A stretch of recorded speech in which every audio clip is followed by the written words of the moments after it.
দেখতে পারবেন যে গাছে যে সুন্দর পাকা পাকা রং এসে গেছে।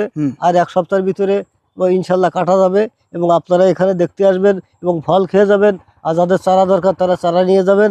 যাদের বাগান করার ইচ্ছা তাদের কাছে সঠিকভাবে কথা বলবো এবং তাদের বাগানের পরিচর্যা যেভাবে করলে সুন্দর হয় সেটা আমি নিজে থেকে করে দেবো। দর্শক বন্ধুরা, আমরা ভাইয়ের সাথে কথা বললাম, মাশাআল্লাহ আলহামদুলিল্লাহ। আপনাদের একটু দেখানোর চেষ্টা করি, প্রতিটা গাছেই কিন্তু থুকায় থুকায় আঙ্গুর এবং গাছের গুঁড়া থেকে শুরু করে শেষ পর্যন্ত শুধু আঙ্গুর আর আঙ্গুর। প্রতিটা গাছেই আঙ্গুর রয়েছে প্রায় 40 কেজির উপরে, কোনো কোনো গাছে কিন্তু 1.5 মণ আঙ্গুরও রয়েছে।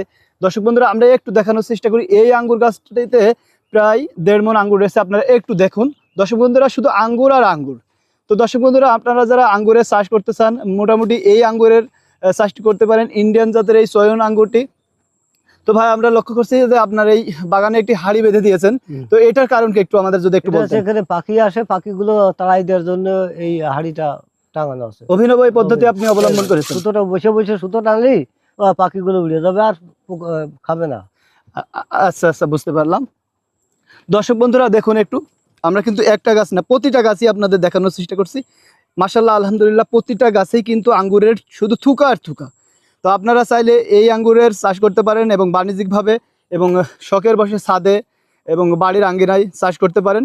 মোটামুটি আমাদের জামাল ভাই একটা থুকায় 1 থেকে 1.5 কেজি পর্যন্ত আছে, কোনোটা 500 গ্রাম আছে, এরকম সবগুলো থুকায় আছে। ইনশাল্লাহ সমস্ত বাগানে একই রকম ফল, প্রত্যেকটা গাছেই কিন্তু একই রকম ফল।